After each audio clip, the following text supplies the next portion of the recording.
Greetings and bienvenue, Midnight Crew. Thank you for returning to this broadcast, and welcome to new viewers joining us for the first time. If you like a video, then feel free to subscribe. Employment blacklisting of targeted individuals. In the United States, Canada, and other countries, there exists entire blacklists which span whole industries with the intent of keeping certain people outside of employment indefinitely.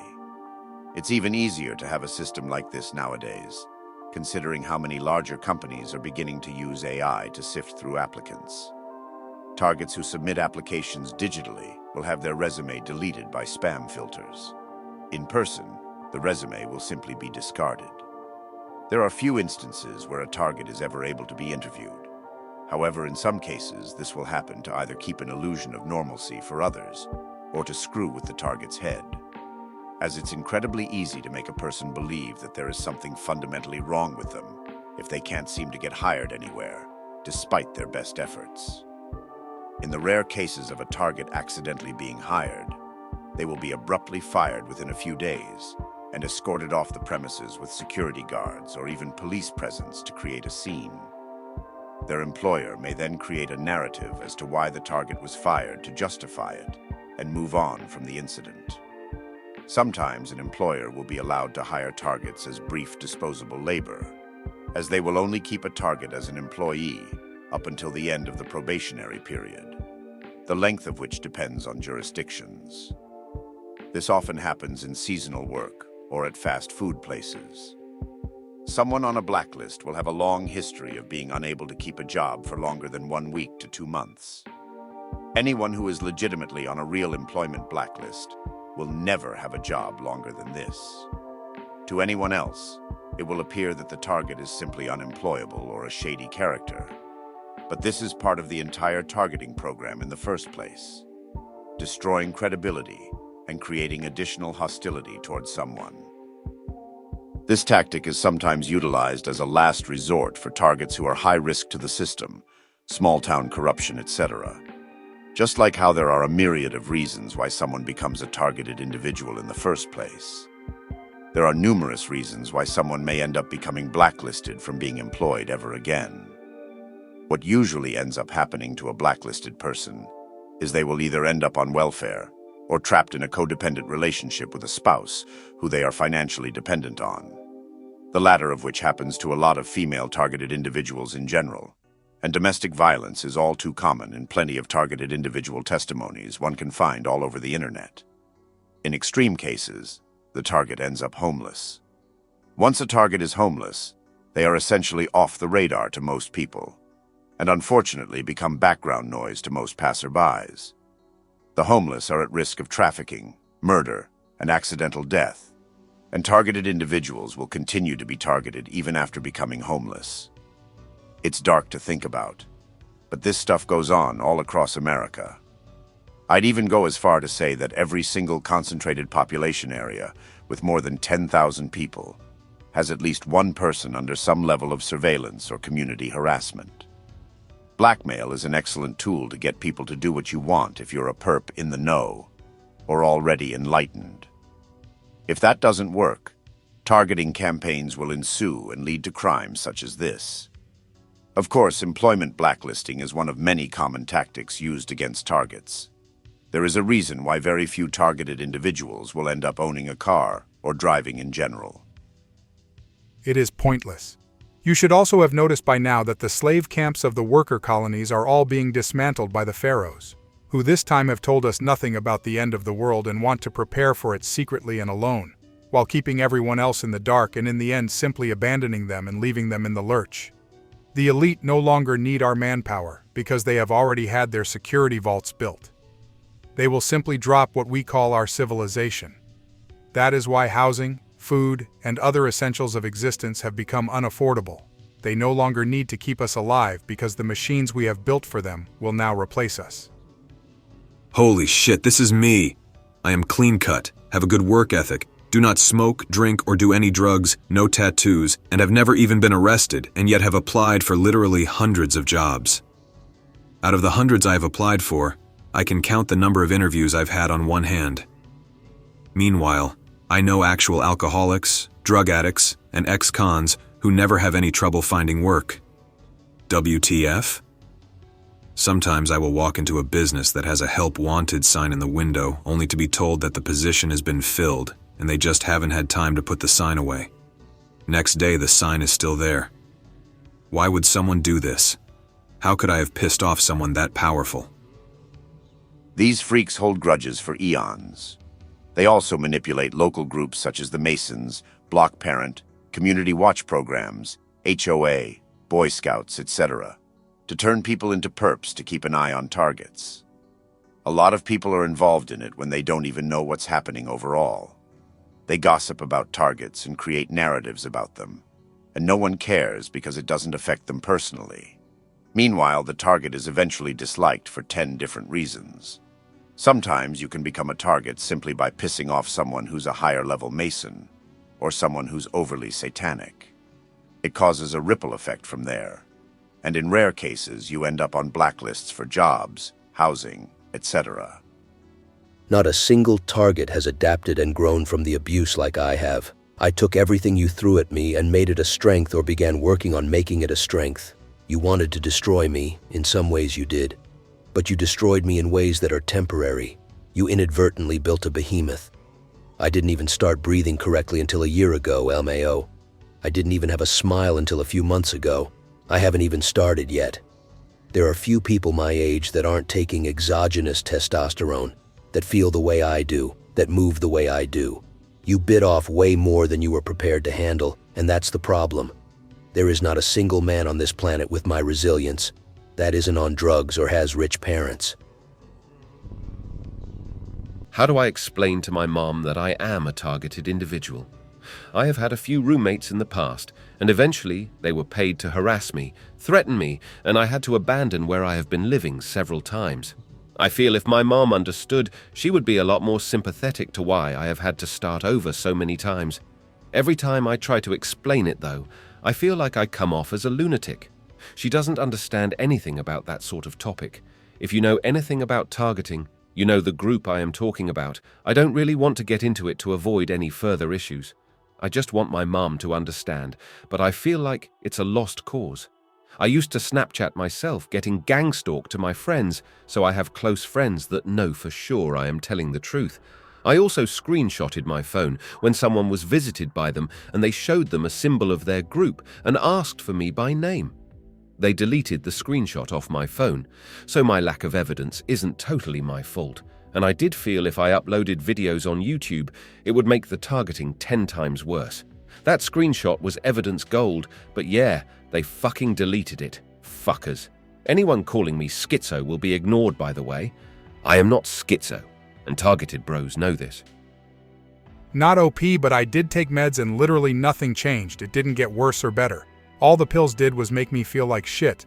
Also a gate kid, and it didn't start happening until after I started messing around with the occult, and was in my opinion pretty good for an absolute beginner. They want you to take meds. 1. Because you then have on record that you are taking meds and that you are mentally ill. So then if you talk about gangstalking, it is just made out to be your mental health. 2. Meds numb your senses and make you less aware of it happening. The tactics and methods they use don't work as well as they do when you are aware of them happening. Targeted individuals are not mentally ill. They are made to appear that way by gangstalkers. Gangstalking happens. At first you don't know what it is and question yourself and your mental health. You go to the doctors and tell them about these things. They diagnose you with anxiety, depression, paranoid delusions, or whatever. They give you meds. You then have a medical history of mental health problems and that you are prescribed meds for it.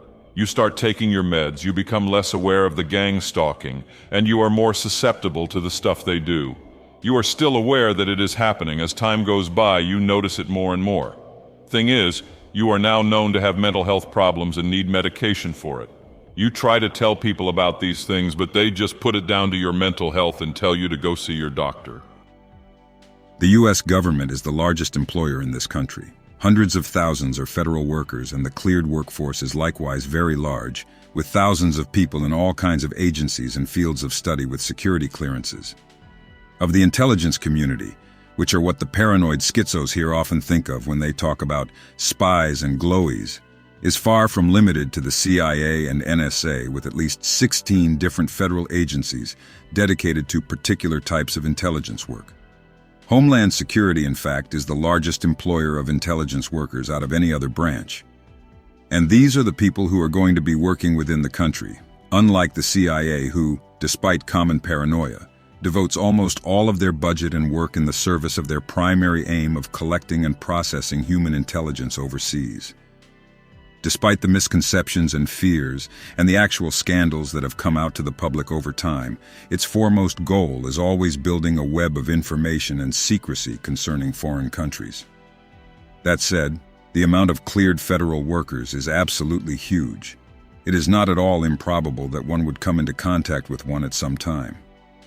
I appreciate what you're saying about the unrealistic, fantastical fears and paranoia of many people in these circles, but a part of it is rooted in reality.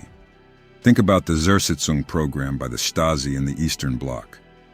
Up to 1/7 of the entire population was some kind of informant or actor or complicit helper in the program, spying on and psychologically decomposing their neighbors, acquaintances, colleagues, and friends. The program took action to systematically gaslight disaffected youth, artists groups, dissidents, vagrants, political activists, basically anyone with bad thoughts and beliefs, by engineering over the long term their social, professional, or family failures so that they would become neutralized through demoralization. The only way that it worked was the fact that the actions taken always had the plausible deniability of being so fantastically menacing, ambiguous, and bizarre that it would be assumed only a crazy paranoid person would ever believe it. And indeed, many were thrown into hospitals and asylums. It was an attack on the soul because the program worked by ensuring the victim would never be believed, even believed by himself. That was East Germany 1960s through 1970s. Now consider what intelligence services and secret police like this would be able to do with the 21st century power of the internet's enmeshment in people's lives. The power and opportunity is so great with present technological infrastructure that the only defensible reason to claim that a government would not seize upon that opportunity, as the Stasi did, is an appeal to American idealism and virtue. They would never do that. That could never happen here. America could never have a secret police. Yet for plainly seen reasons, that's a weak argument. Ultimately, when ethics is the only thing stopping anybody from taking an opportunity for power, ethics will not stop them. It's also tiring. I have family keeping tabs on me. All I can do is pity their short-sightedness. They're not getting out of this realm. How real is this phenomena? Are there any cases which have been close to proven, but covered up or memory hold because of corruption? I am a targeted individual myself, and I wanted to hear more stories about this phenomena. I have a theory that the people who are targeting innocent and random members of the population are doing so through an assortment of methods and for various reasons. A lot of it, because of resource limitations, is probably algorithmic and automatically determined via metadata and illegal harvesting of data from the government and private sources. When implantation, gangstalking, or other close proximity harassment occurs, these actors in collusion have determined that you or people you are associated with are a threat to them and their power schema. This is probably the most likely reason, but other reasons could just be entirely random or yet to be discovered. Who knows what their motives truly are? I've been a targeted individual since I was a little kid. I was visited by 20 people in the year 2000 who claimed to be time travelers with information from the future, 2020. And they told me about what I had done, what would happen to me, and they discussed this with me. Even before I was targeted as a harassed victim, I disregarded this information as nonsense, as a little child thinking that it would be impossible to travel back in time. Apparently, it's possible. I've been institutionalized and threatened numerous times, but I always remained consistent with what has happened to me and the evidence that I have empirically documented. I believe that not only that I was implanted, but even the psychiatric diagnosis I was given was a function of some secret technology used to torture me for years. The psychosis is gone, but the implant still exists. I'll share more of my evidence later because the elite will probably try to slide this thread. When you first receive Phase 1, you are simply monitored. This could happen for years and you would have no idea it's happening. The people doing this need your dishonor to move against you. So over time, a handlers, as clearly shown in Metropia, 2009, or referenced in Gamer, 2009, tests you with ridiculous scenarios to get you to act out against someone or something by mind controlling the people around you. You won't even know it's happening other than noticing how unreasonable someone such as a family member is acting all of a sudden. For example, someone will give you something, you'll throw it out and then they'll want it back and throw a fit when they don't get it. If they get your dishonor somehow, or otherwise find you guilty of something they do not approve of, you get elevated to the next step. Everything you do as soon as you receive Phase 2 is recorded via your ocular implant, aka a scanner darkly, 2006. But they are not necessarily watching 24 as they do not have the resources, or possibly the right, to watch everyone with Phase 2. You need to become outright targeted first. Phase 2. In this step, you become an outright targeted individual and are typically gangstalked or otherwise publicly harassed because this is the most standard and automated form of psychological non-contact harassment.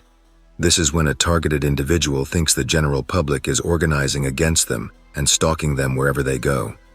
This is definitely what it appears like, but what is really happening is the public gangstalkers are simply normal people who are already around a targeted individual and are actually being mind-controlled to give some act or sign that they are stalking you.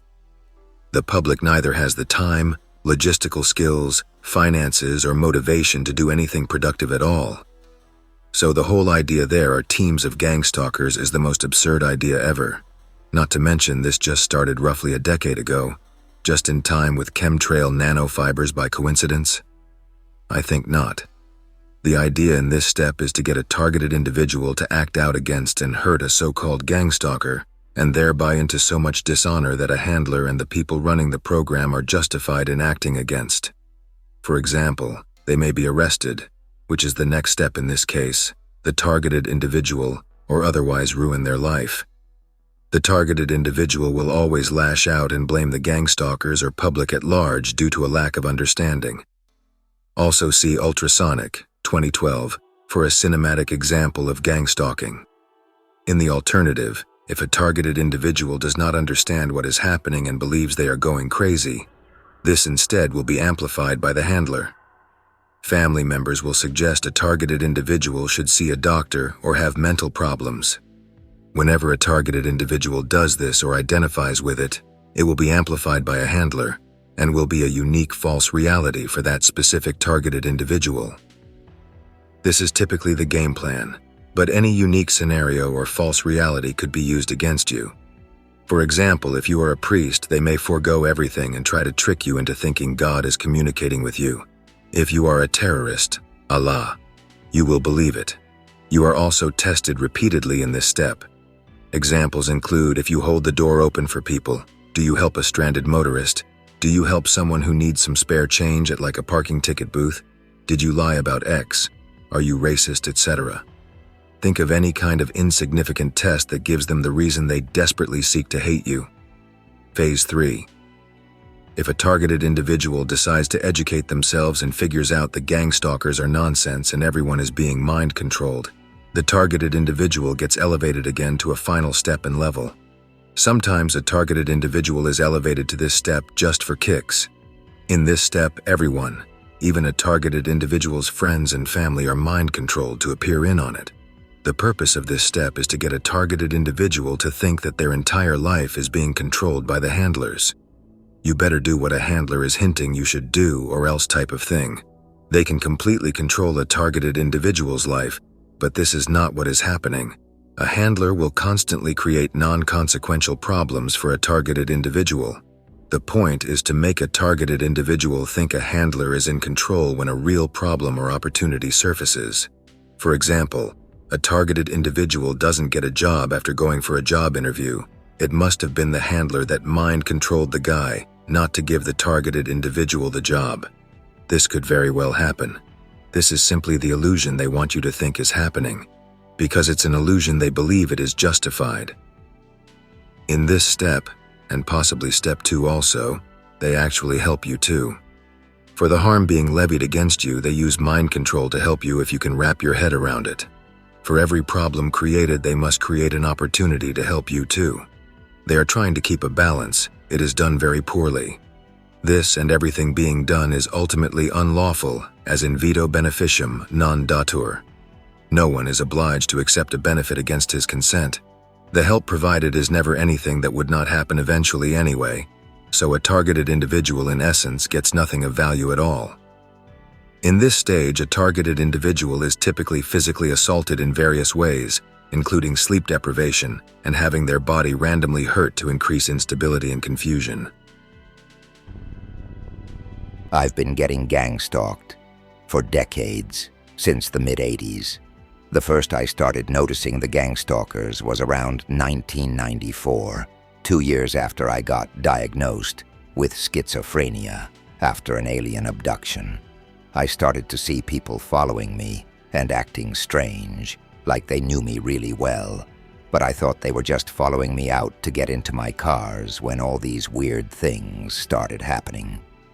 I realized something when I started seeing that those people were all being followed by these crazy men with guns.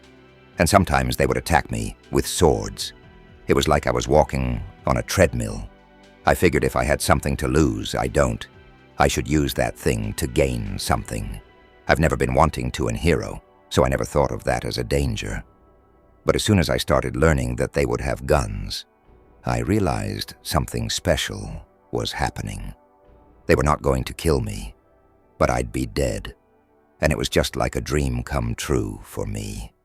I think it's why I saw all those videos of these strange-looking people. The men looked like people I'd never known, but familiar like villains, and the whole world seemed to see it. It was like I had some kind of psychic powers, and I was just walking around the streets. But there were people behind me and in front of me, and people around me. And I was so confused because there was so much confusion. So I was wandering around and stuff like that all the time. Then it sort of started to pick up. Like I'm walking in the streets, and I get this feeling that everyone around me is watching me and listening to what I say. Like everybody is standing there with their hands in their pockets, looking and looking at me. And I feel this incredible level of awareness. Just watch out for people who wear mismatched clothes and check their watches all the time. They dress like they just bought their outfit at a thrift store, and they walk with a scowl. Diagnosed with schizophrenia, huh? Do you think schizophrenia is an imaginary disease? Take your meds. If the gangstalkers go away, then it was schizophrenia all along. Medication, or as I call it, sedication, because it's designed to sedate you, is pharmaceutical pacification. There is no such thing as paranoia, only a crude hyper-awareness of one's own domain. You need to understand that your brain is as dependent on these substances as the body is, but not in any more ways than if the body were designed to produce drugs itself, which it certainly is. Your highs are produced by neurons that get activated, and they don't make you anxious. You know this instinctively. If you want the drugs to make you more alert, this is my point of view, you need physical stimuli as opposed to chemical ones. And this is true no matter how many different substances you add to your brain. Your brain adapts to your surroundings as well, and the most important thing of all is to stay alert at all times. It's not something your brain is designed to produce, and it's always been that way. It's important to understand that what is called the brain is actually many parts of our brains that are working together. As far as your brain and body are concerned, you could call yourselves an average member of society. But you are also part of something larger than all of us collectively. Your mind is your brain, and your body, and your geography, and your hologram, and no amount of Seroquel can take that away from you unless you let them. Antipsychotics are a serum sent down from the progenitors of chaos to placate the mad, aka the awake. Keep shilling for demon pharma, though everybody with a soul can see what you're up to, and I've declared you as a demon. Get away from me and return to your inferno. Probably the main reason I've been gangstalked, though, is for my political opinions. I believe in free speech and the right to criticize whatever people deem offensive. I also believe in using satire to help make the world a better place. And I hate that we are currently facing a country that doesn't seem to even understand that people may be offended by the political views that they hold, when in fact I believe they'd agree with me 100% that freedom of speech is the right of all people to voice their views, regardless of whether they agree with what the opinions they hold are. I've also done a lot in the past few months to try to do more to combat hate, as that's the biggest threat facing society today. And I believe that those efforts have worked great to bring more people of all races and ethnicities together. There's no single answer to a problem, and that has to come from all sides, and those who are not religious or political. That isn't going to change. I think that was the biggest part of it, getting people of all cultures and religions together in a peaceful and productive manner to take action to solve this problem of hate in a way that's not going to get out of hand. Probably most of these gangstalkers are organized by the elites, Zersetzung, conspirators. Watch your backs. I think it's more like some kind of community watch test to see if the targeted individual or person of interest can be pushed over the edge or lured into serious criminal behaviors. For various reasons, you stand out to your community, neighbors, police, etc. Maybe you're a recluse and general weirdo. You don't have a job or wife or any other normal social constraints keeping you in line. To normal people, NPCs if you prefer, you're scary. So they follow you around to see where you go. They set up situations to get info on your thought processes and reactions. They create situations that could entrap you if you have a predisposition to the crime. You only really have to worry if you do have such a predisposition. If not, it should all be water off a duck's back. And it seems that they leave you alone if you pass all the tests and prove yourself to be a good person and no risk to anyone's well-being. I've been gangstalked, although personally I would never use that term. It's something else. I think I passed all their tests and now they like me. As a side note, I actually found the whole thing, which went on over a year and more, to be kind of fun. It wasn't very challenging to pass all their tests since I'm a good person, but it was at least interesting and amusing to see their efforts. Some of it was pretty clever.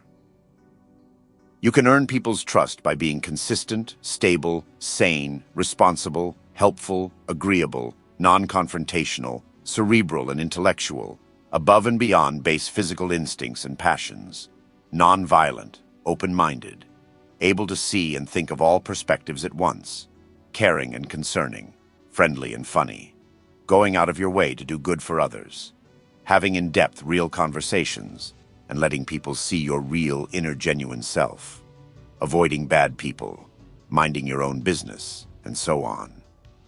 It's like the golden rule. Some tips to protect yourself. 1. Wear electrically conductive inner clothing to deflect microwave radiation while going outdoors. 2. Line walls of your bedroom with lead-shielding Faraday cages to prevent dew-directed energy weapon attacks while you're asleep. 3. Carry around a portable radiation meter to detect dew, dirty bombs, and radioactive contamination on objects you use and food you eat. 4. Carry around a poison detection kit. 5. Keep a detailed journal with notes of suspicious people that you encountered, including date, time, and location, strange events, and times when you're not feeling well. 6. Do not follow a predictable route when going to and from work or anywhere outdoors. Do not follow a predictable schedule. Change your routine often. 7. Don't act paranoid in front of other people, but always remain vigilant. 8. Install secret cameras that you can access 24/7 remotely from your smartphone 9. Install a secondary intruder detection system that doesn't rely on the internet and runs on battery power and recharges itself automatically. 10. Play recorded sounds randomly through speaker system in your home to trick them, but don't use this ruse too often. 11. Breed some low-maintenance, low-cost pets to serve as canaries in the coal mine. Feed them the food you eat regularly. Have a control where some are fed standard pet food. This serves to detect slow-acting poisons.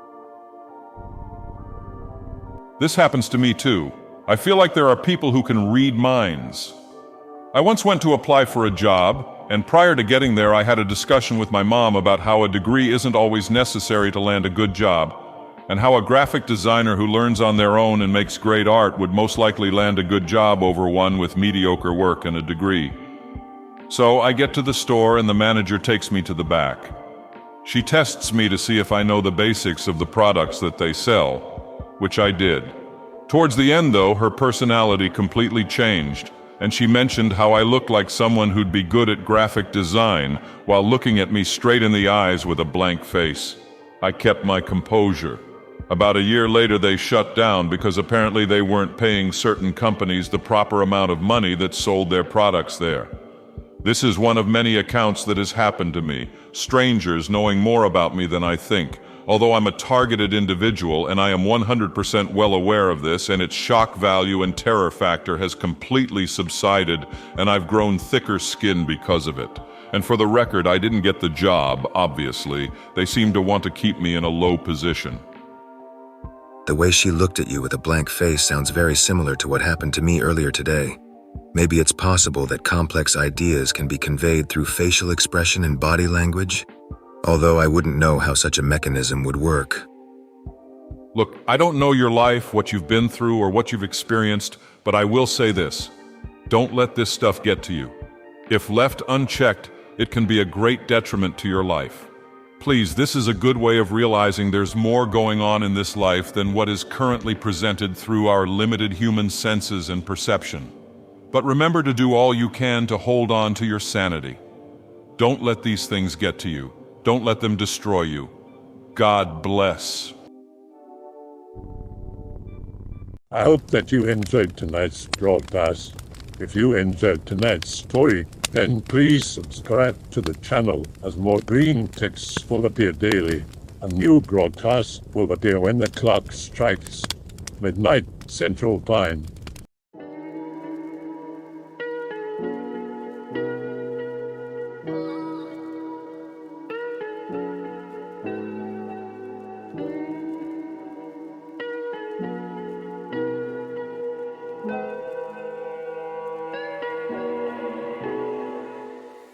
Remember to check the Odyssey and Rumble pages for separate archives of previous broadcasts.